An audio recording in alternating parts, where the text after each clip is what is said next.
This program is presented by University of California Television. Like what you learn? Visit our website or follow us on Facebook and Twitter to keep up with the latest UCTV programs.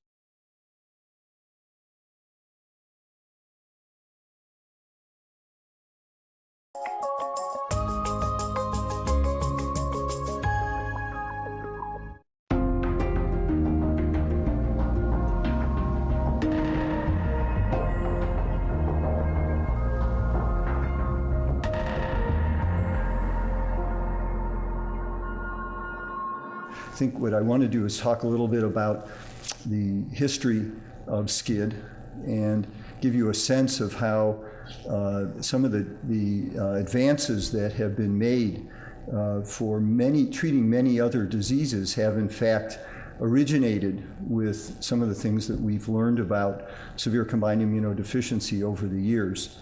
We'll also talk about the diagnosis and some of the clinical manifestations.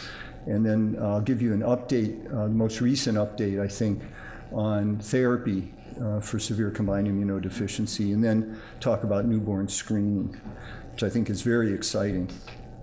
So those are my disclosures, and nothing that I'll talk about today would be in conflict with that. So just in terms of some of the early history of SCID, in 1950, human severe combined immunodeficiency was first reported, and it was called Swiss A gamma globulinemia. So this is when the story began. In 1968, so it was 18 years later, was the first successful non-twin bone marrow transplant, and that was done by Robert Good at Minnesota, and that was for severe combined immunodeficiency, and it was really that experience that led the way to transplant for leukemia and other diseases. In 1969 was, of course, everybody remembers the first landing on the moon, and NASA became a household name. And then 2 years later, David Vetter was born, and this was the bubble boy. He had SCID, and he was born into a sterile environment that was, in fact, manufactured or created by NASA in Texas. And of course, then the movie came out in 1976, and this was when John Travolta actually became famous. This was, I think, his first movie, or certainly his first successful movie. 1972 was the first discovered molecular cause of SCID, and that was adenosine deaminase deficiency. And then 77, because of work on trying to understand the pathogenesis of SCID and to develop an animal model, pentostatin was discovered. And that actually is a drug that we use today, not only for cancer therapy, but for treating patients with graft versus host disease following allogeneic bone marrow transplantation. 1979 was the first successful T-cell depleted mismatched transplant, and that was for SCID again, and that now haplocompatible transplantation is something that is being used more and more for patients who don't have very good matched donors for a whole variety of diseases today. And then in 2002 was the first truly successful gene therapy, and that was reported for adenosine deaminase deficient SCID, and then subsequently for the X-linked form of SCID. So what about the clinical manifestations? This is clearly the most severe form of primary immune deficiency, in that there's no T cells or B cell function in these patients. There's two types of inheritance. There's the X-linked form, there's the autosomal recessive inheritance, and these patients present, this says typically, but I would say the classical form of SCID, this is before newborn screening, these patients would present usually within the first 6 months of life with a whole variety of symptoms: infections, failure to thrive, skin rashes, draining otitis media, Candida infection, and so forth. And really would have a whole variety of infections, pneumonias, and so forth. at least in California and other states that are doing newborn screening, I think we're now, we don't see this as much anymore. But this is certainly the way these patients can present if they're not diagnosed early. There are two other related forms of SCID. I'm not going to spend really too much time on them, but one is reticular dysgenesis, which is associated with sensorineural hearing loss and pancytopenia, and Omen syndrome, which is a form of leaky SCID in which these patients present with activated T cells that develop rashes, hepatosplenomegaly, lymphadenopathy, eosinophilia, and elevated IgE. The overall incidence today, and I'll show you the data where that comes from, is 1 per 58,000 live births, about twice as frequent as what we used to think the incidence was. And these patients, without either a transplant, without enzyme replacement therapy, without gene therapy, will die, usually within the first year of life. So in terms of the laboratory diagnosis, I've just broken it down into the types of cells affected, the T cells, the B cells, and the NK cells, and then this typical form of SCID. And these patients with the typical SCID have very low T cell numbers, less than 300, and their function, their in vitro proliferation of T cells to a mitogen called phytohemagglutinin, or PHA, is usually very low, less than 10% of the lower limit of normal. It's interesting, and almost you expected, that about 40 to 60% of these patients, in fact, will have maternal engraftment. They will have identifiable maternal T cells in their blood at the time of diagnosis. In those cases, then the CD3 count actually may be a little higher than 300, although not usually, and the PHA may have some function. Again, it's generally very low, but it can be some low level of function. The Omen and the leaky SCID can have even up to normal numbers of CD3 cells and certainly function that is greater than 10%. These are usually associated with hypomorphic mutations in primarily the recombinase activating genes, but some of the other genetic causes of SCID can also present as an Omen syndrome. They have very high numbers of memory T cells, but very few naive T cells, and they generally don't have any identifiable maternal cells at the time of diagnosis. And reticular dysgenesis, again, often will have the same laboratory findings as typical SCID. The additional finding is that these are the babies that will present in the nursery with sepsis and a white count of 0.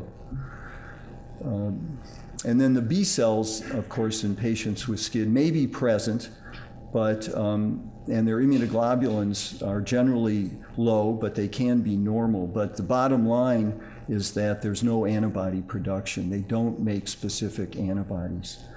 And natural killer cells may be present with normal function, or they may be absent in children with SCID.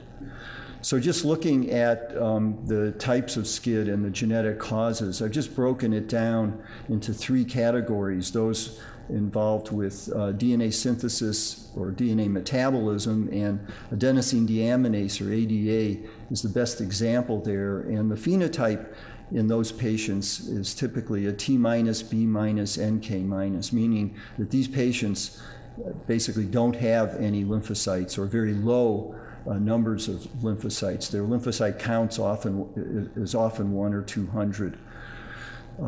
And then there is the category of T cell activation and signal transduction defects, and you see here there's a variety of potential causes.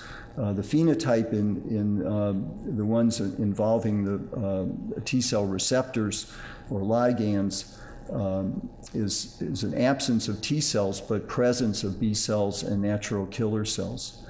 And then there's the kinase or activation pathway defects and the most common cause is the X-linked form here, which is the interleukin common gamma chain receptor, which is defective or deficient in patients with that disease. And then JAK3 is another form that is autosomal recessive, but that they both have this phenotype, that is absent T cells and absent NK cells, but the presence of normal numbers of B cells. And then finally, there are the defects involving the immunoglobulin and T cell receptor generation during VDJ recombination. And these are the patients that have absent T and absent B cells, but they have normal numbers of NK cells.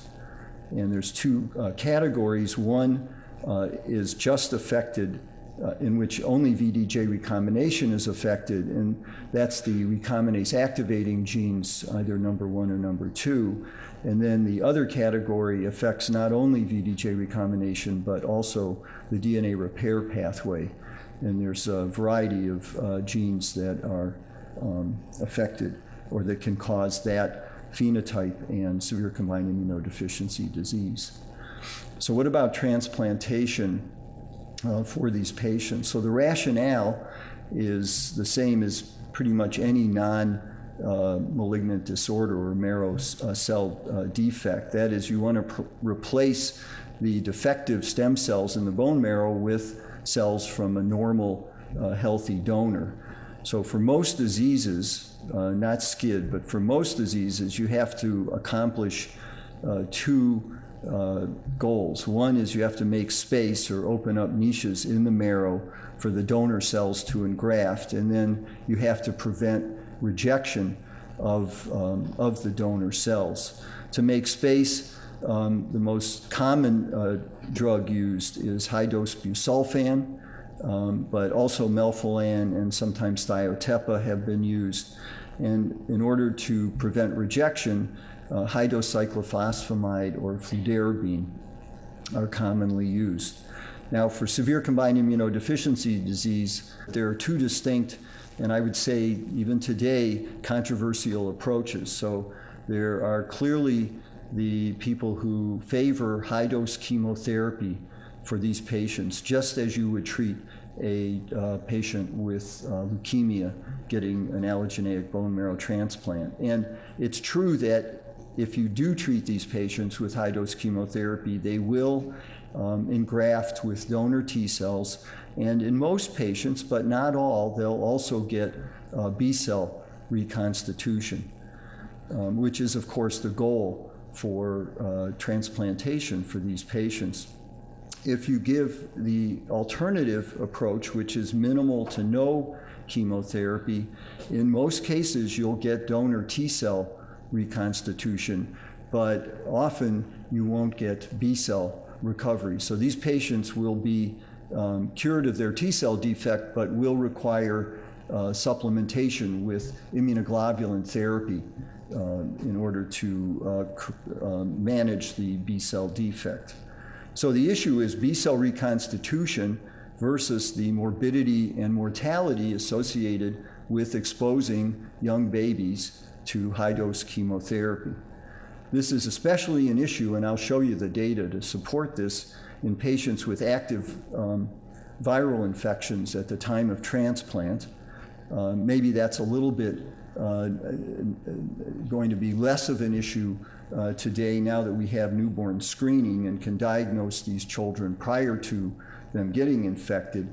But then you have to deal with newborns who are maybe 1 or 2 months old because of newborn screening or positive family history, exposing them to the high-dose chemotherapy. So I would have to say this has been unresolved to date, although I'll show you some data that I think we've generated that has at least brought this a little bit closer to a resolution. So what about the donors?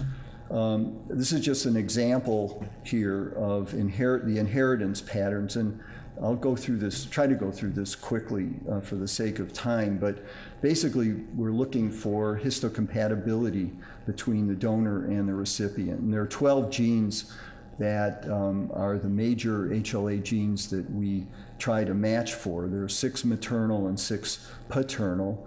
In this example, I'm only showing as an example just 3 on each side, but you can imagine them, the rest of them down here as well, because they're all on chromosome 6. The only difference is that the DP gene is so far away from the other genes that it tends to segregate independently with inheritance. In this example, you have the maternal haplotype here being given to the patient or inherited by the patient, and then you have this haplotype from the father in the patient. In this example, or in this sibling, this sibling got the same maternal haplotype as the patient, but got the opposite paternal haplotype. So this sibling is half-matched or haplocompatible, and by definition, every parent, every biologic parent is going to be half-matched or haplocompatible with their child. In this example, or in this patient, this sibling rather, inherited the same haplotypes from the mother and from the father as the patient. So this sibling, and there's basically a 25% chance of that happening, is what we would call a genotypic matched or HLA matched sibling. And this is really our gold standard for allogeneic transplantation. But if the matched sibling is not available, then we have 3 alternatives. So one that I'm sure you've already heard a lot about is the haplocompatible related donor, typically a parent, but it could be a haplocompatible sibling, or we've used grandparents or cousins or uncles or aunts as well.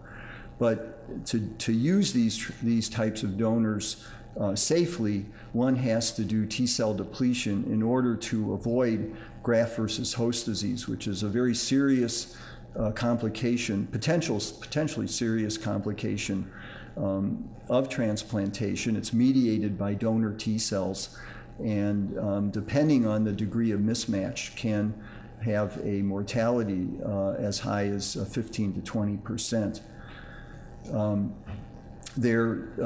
These patients may need some conditioning, especially in NK positive severe combined immunodeficiency, because NK cells are capable of rejecting mismatched donor grafts.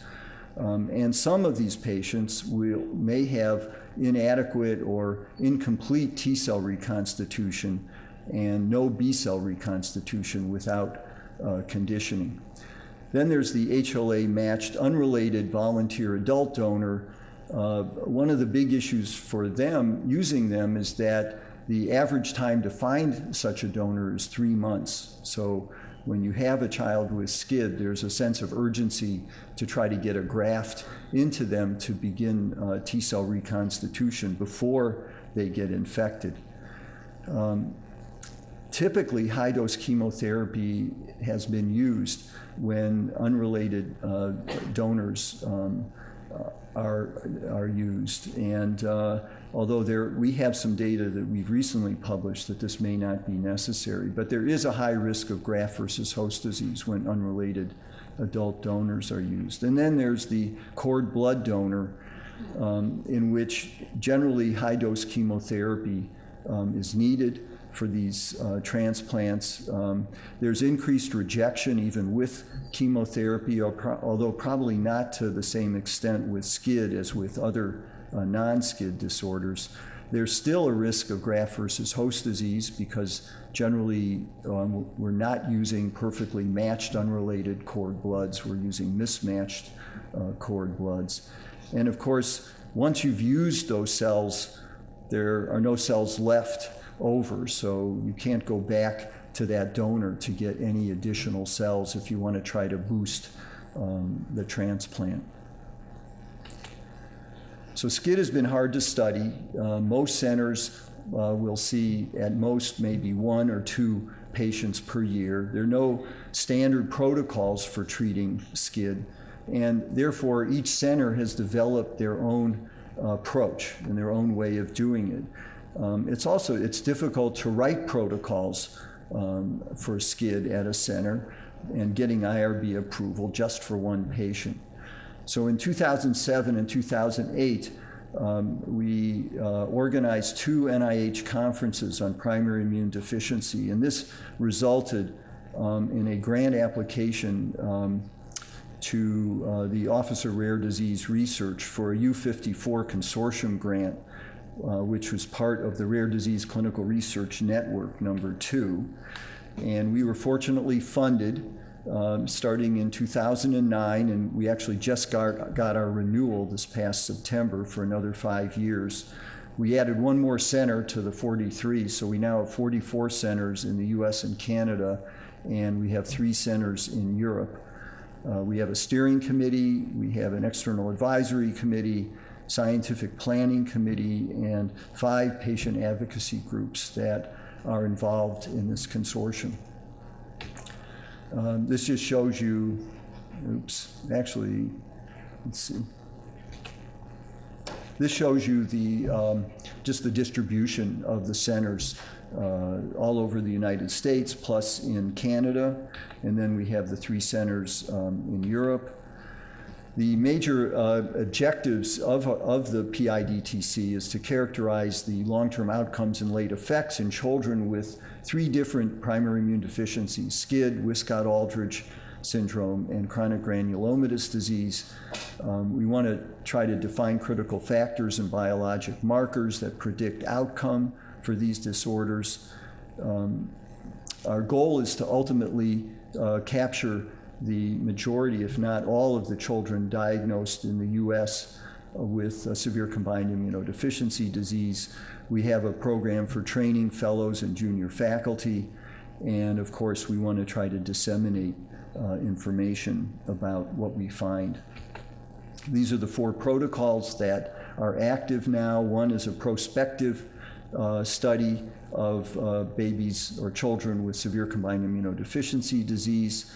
We have also a retrospective and cross-sectional study, and we've just put together a database of 740 children with SCID who were diagnosed between 1968 and 2012, and we're in the process of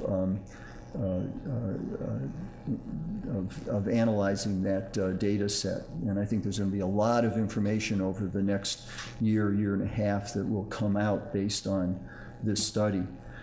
We also have a study on chronic granulomatous disease and one on Wiskott-Aldrich syndrome.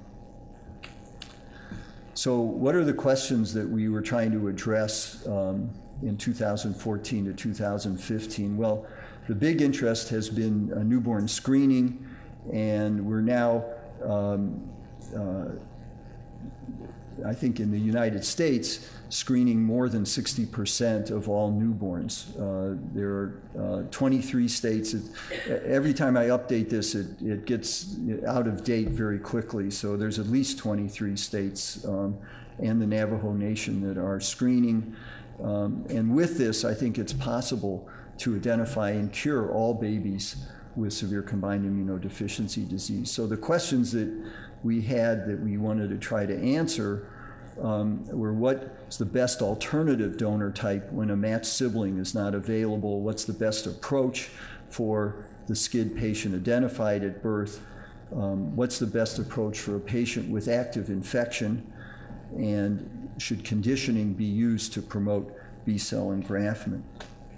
So this is a paper that came out this year in the New England Journal of Medicine, summarizing a study that we did where we just looked at the most recent decade, between 2000 and through 2009, with at least a 2-year follow-up, but in fact we actually went to a 5-year. We were able to look at data with 5-year follow-up. So this was a retrospective review of 240 patients. We just looked at those with the typical or classic type of SCID and transplanted at PIDTC centers. So this is a sub-cohort of this 740 that I mentioned earlier. So all cases were centrally reviewed for eligibility according to the criteria that we established, and I've already given that to you. We excluded the patients with leaky SCID or Omen syndrome or reticular dysgenesis, or patients with ADA SCID getting enzyme replacement or gene therapy. The information about those patients will come later, hopefully in 2015. And then we had, everything was captured in an electronic database and analyzed. So the overall survival in this cohort was 74%. We wanted to ask questions about the age and what was the effect of age and active infection at the time of transplant, what was the effect of donor type, and what was the effect of conditioning, either nothing versus immunosuppression, reduced intensity conditioning, or myeloablative conditioning. And then we also had 149 patients who had survived beyond 2 years post-transplant, and we wanted to look at immune outcome. So we defined T-cell recovery as a CD3 count greater than 1,000, and B-cell recovery as freedom from immunoglobulin replacement. So what is the role of donor type and then conditioning also in the immune outcome, whether we were getting T and or B cell reconstitution. So I'll just show you 4 slides that kind of summarize the gist of the data that we found. But there's a lot more that we did report in this paper. So what about active infection and age? How did that affect 5-year survival? So what you can see is that babies that were transplanted for SCID who were under 3.5 months of age had clearly the best survival, 94%. If they were older and they had an infection, but the infection resolved at the time of transplant, or if they were older and they had no infection, then these patients all seemed to do pretty well. I mean, it did drop off a little bit to 82%, but this was not statistically significant.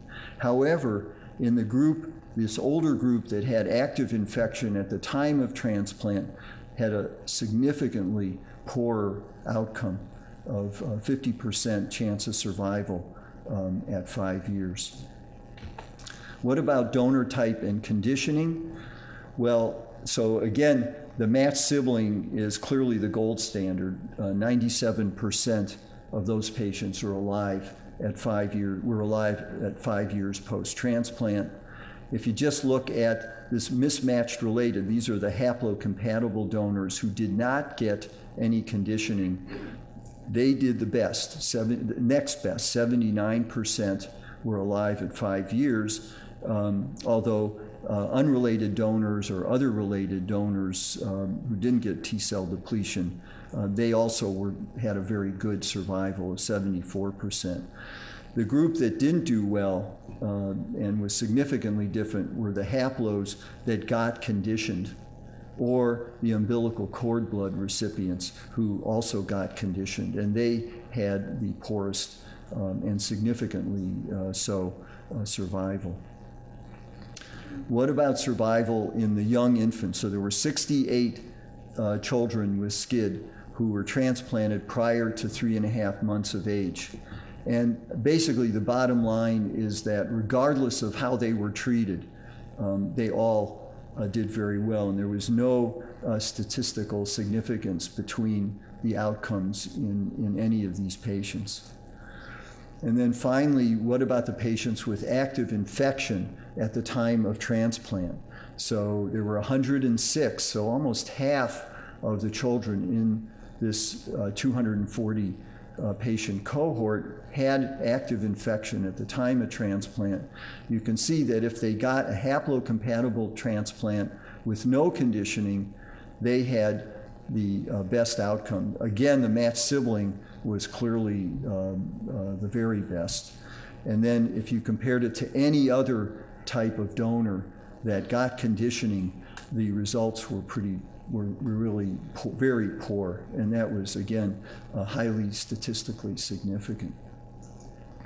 So I'm now going to move on for the rest of the talk to just tell you about newborn screening for severe combined immunodeficiency disease. The basis of newborn screening is the measurement of T-cell receptor excision circles, or TRECs. And this is basically, I'll go through this quickly, but it's basically a product of the process of VDCHE recombination, which is what happens in T cells and B cells as they begin the maturation process in either the thymus or in the bone marrow in developing the T cell receptor or the B cell receptor.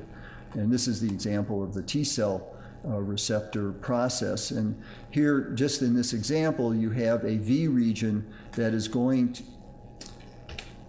to join with a J region, okay, these two black regions. And as part of that process, this piece of DNA in between gets cut out. And when it's cut out, it forms a circle, and these two parts of the circle come together to form a signal joint. And using real-time PCR, you can quantitate the number of these circular pieces of DNA in the T cells in the blood. And you can do this in newborn babies by taking a small sample of blood spot from a Guthrie card, extracting the DNA. You can measure the TRECs by PCR, and you get a very nice assay. That's the standard curve. So these are the best update that I can get. It's as of November 4th. But blue states, we didn't use blue and red in this example, but just the blue states are the states that are actively doing newborn screening. And I guess this is purple here, are the states that should be, by the end of 2015, will also be actively screening. And this whatever this color is, light green, and I think there's 8 of them.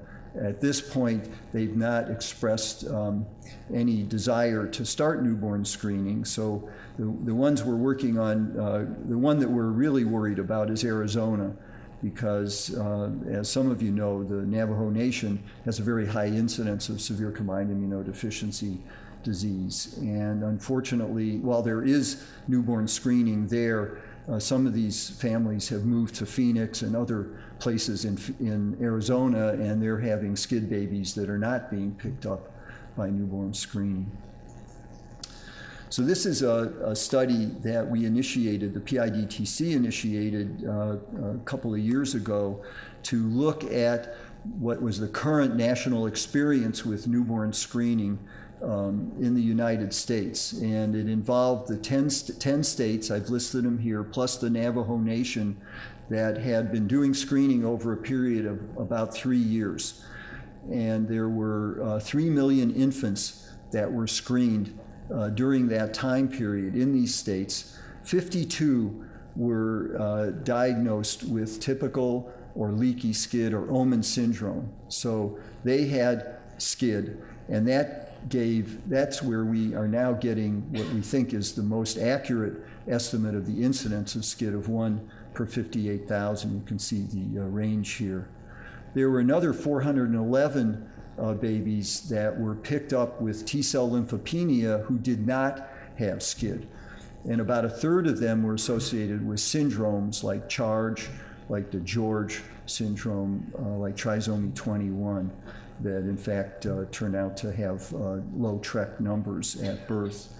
There were about a third that were secondary types of T-cell lymphopenia, and then a third were unspecified. So this just gives you what we thought of prior to this study. So before SCID newborn screening, retrospective series in not only in the US, but in Europe, all gave an incidence of SCID of about 1 per 100,000. And the most common form of SCID being the X-linked form, this interleukin common gamma chain, representing anywhere from 40 to 50% of all SCID patients.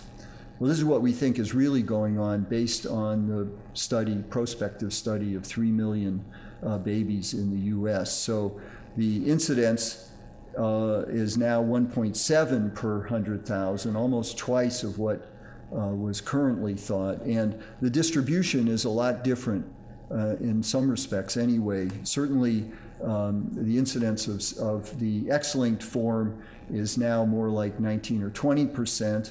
And interestingly and surprisingly to many of us, the recombinase activating genes, 1 and where's 2 here, represent about 17% now of all SCID, whereas they represented about 2% in these retrospective series. So I think this was a very important study. Obviously, as we get more data and as the number of states expand, some of this information may mature a little bit more, but I think it's looking pretty good right now. So I'm now going to just talk about California a little bit, California Newborn Screening Program. It started in about four and a half years ago. It was in August of 2010 when screening was started. And this is a running total, but it's out of date. So I just have data right now as of September of 2014. There were 37 babies with SCID, 29 with the typical, 8 with leaky SCID. And this just shows the breakdown. I'm not going to go through it other than to point out that two things. One is that the X-linked form, it's pretty much similar. It's 24%. It's very comparable to what we saw with the national study. And the recombinase activating genes, number 1, it was 16%, number 2 was 5%. So it's also about the same as what we're seeing with the national studies. So they're definitely better represented. The other point I want to make is that we're still, even today, not identifying a genotype or genotypic cause for about a fifth of the patients with SCID who are being diagnosed. So I think there's still a lot of opportunity here for identifying new genes, novel genes, and understanding the immune system development. So now just to talk a little bit about the experience at UCSF.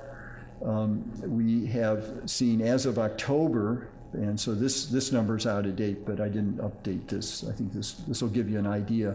Saw 25 babies at UCSF with SCID since 2010. This includes 3 from the Navajo Reservation through their newborn screening. So this is not all California.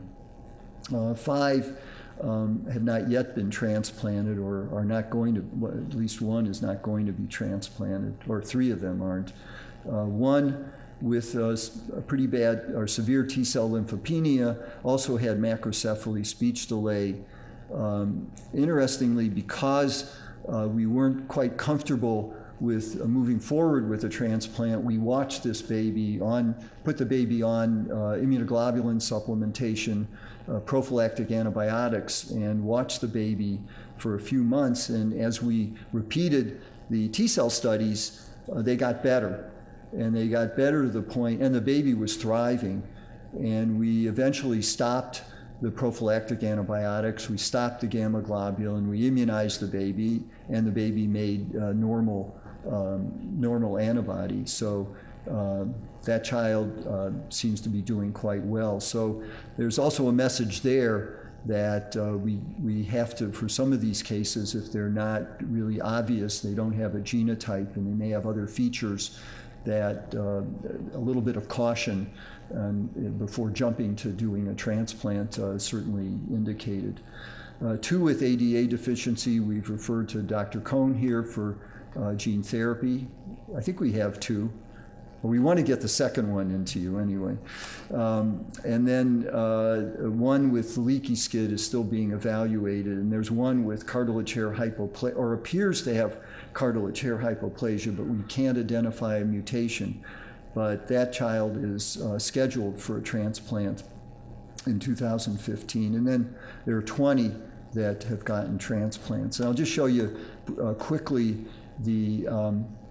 how these babies, what the laboratory values were like. And I broke it down into the 16 with typical, 7 with leaky or omen, and then these 2 outliers, kind of the cartilage hair hypoplasia and the one with combined immunodeficiency disease. So you can see the very lowest numbers of TRECs, a median of 0 here, were clearly the typical SCID. 56% had evidence of maternal cells at the time of diagnosis. You can see they had very low CD3 counts. A large majority had virtually no detectable CD3. And then PHA was also very low, as you'd expect. For the leaky, they also had pretty low TRECs as well, and no evidence of maternal chimerism, somewhat higher CD3 counts, and a somewhat higher lymphocyte proliferation to phytohemagglutinin. And then the other 2 just also had some detectable CD3 and some PHA as well. And these are the genotypes for these 25 SCID babies. Again, 5 we didn't identify a genotype for. And then this is just the 20 that were transplanted.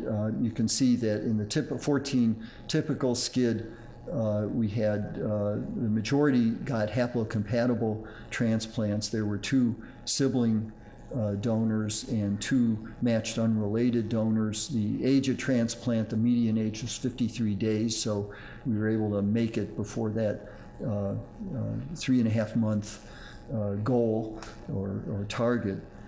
Conditioning, we didn't use conditioning in any of these patients. I mean, we didn't use chemotherapy in any. 11 got nothing, but 3 got some type of antibody serotherapy, but more for GVHD prophylaxis than anything else.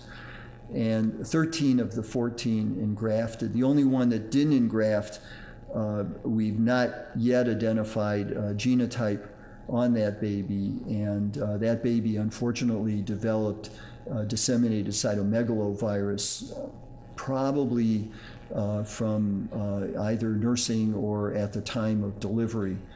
And the baby died of disseminated CMV before we could do anything other than the initial transplant.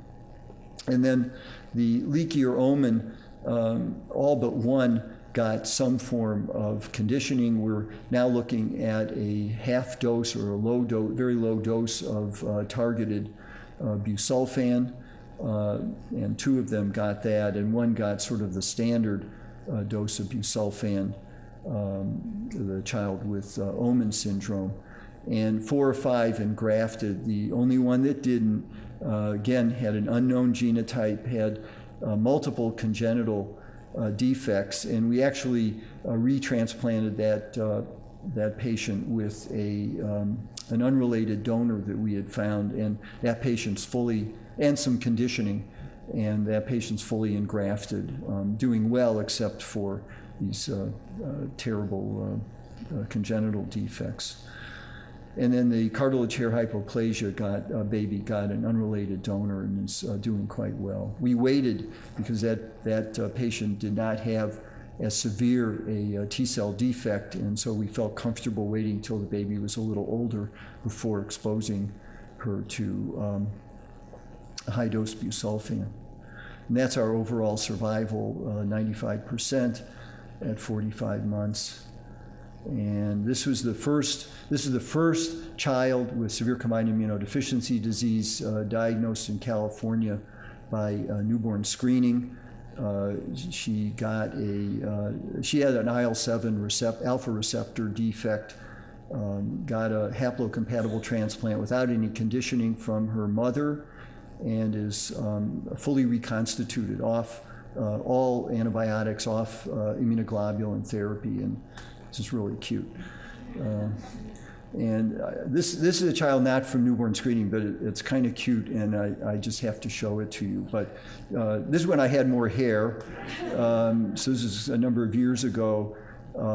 And this baby was diagnosed at birth because, unfortunately, her older brother had presented to us with cytomegalovirus pneumonia and died during transplant.